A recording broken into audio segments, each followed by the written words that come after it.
Assalamualaikum Buya. Waalaikumsalam warahmatullahi wabarakatuh. Buya Yahya atau Kiai Haji Zainul Ma'arif yang kami hormati dan kami muliakan.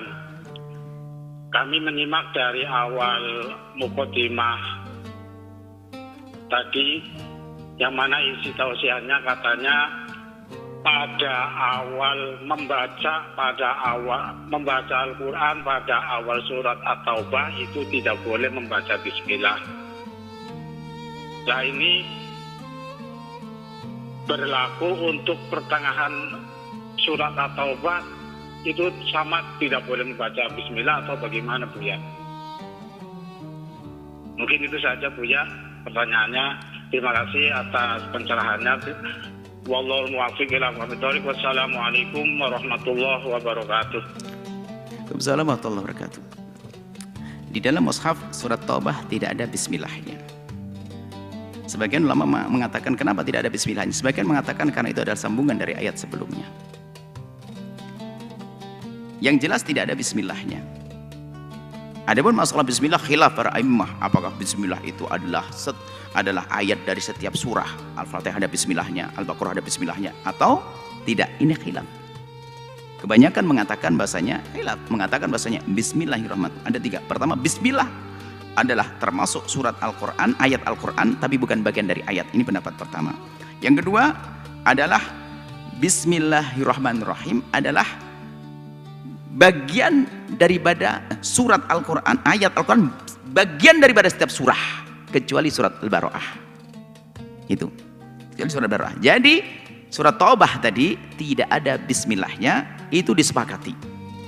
Hanya sebabnya kenapa tidak ada bismillahnya, sebab meletakkan bismillah di alhamdulillahirrahmanirrahim, bismillah adalah itu petunjuk dari wahyu. Nabi yang menyuruh letakkan di sini. Nabi yang meletakkan, bukan kita yang ngatur, bukan Sayyidina Utsman yang ngatur, enggak. Jadi mematakan kasih bismillahnya. Maka madhab kita Syafi'i mengatakan bismillahirrahmanirrahim bagian daripada Fatihah, bismillahirrahmanirrahim bagian daripada Al-Baqarah, bukan yang lainnya. Al-Baqarah tidak ada bismillahnya. Maka tentang ketidakbolehannya ada yang mengatakan itu adalah sampai derajatnya makruh saja. Berarti nggak ada pahalanya kalau mengucap. Jadi jangan selagi tidak ada, jangan pakai bismillahirrahmanirrahim. Adapun yang di tengahnya, ulama kita nggak usah jauh mengatakan di tengah baroah adalah antara tetap makruh, ada yang mengatakan mubah, bahkan bebas, ada yang mengatakan sunnah seperti yang lainnya. Seperti yang dinukil Imam Suyuti rahimahullah ta'ala. Jadi seperti yang lainnya. Jadi kalau selain dari awal surat boleh. Ada yang mengatakan masih makruh seperti awal suratnya. Ada yang mengatakan boleh, bahkan ada yang mengatakan sunnah seperti yang lainnya. Hanya mereka mengatakan kesunahannya tidak seperti surat-surat yang lainnya. Karena kesunahannya masih ada khilaf di dalamnya. Jadi sederhana. Yang penting apa? Yang penting jangan tidak membaca. Jangan sampai kita bicara tentang sunnah tidak sunnahnya, membaca surat Baroah juga tidak.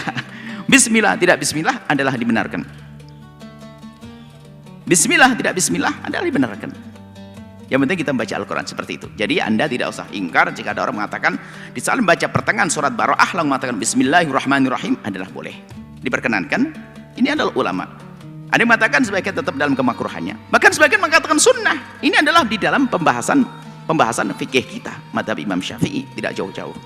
Jadi yang kita hindari adalah meributkan, mempermasalahkan. Selagi ada peluang ulama berbeda adalah indah.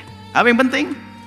Membacanya. Jangan sampai kita ribut bismillahirrahmanirrahim bagian daripada ini atau bukan, ribut 10 hari nggak baca Al-Quran. Ini namanya adalah debat kosong. Baca Al-Qurannya yang penting. Anda pakai bismillah di pertengahan baroah ya dapat pahala, karena ada yang mengatakan itu adalah sunnah seperti membaca surat yang lainnya. Yang tidak bisa dipungkiri adalah masalah isti'adah. Kita fasta'id billahi minasyaitonir rajim. Kalau baca fasta'id billah, minta perlindungan dari Allah, baca a'udzubillah. Kalau a'udzubillah semuanya. A'udzubillahi minasyaitonir rajim. Seperti itu. Semoga Allah mudahkan kita baca Al-Qur'an, wallahu a'lam bishawab. Setelah Anda menyaksikan video ini, jangan lupa berselawat kepada baginda Nabi Muhammad sallallahu alaihi wa alihi wa sahbihi wasallam.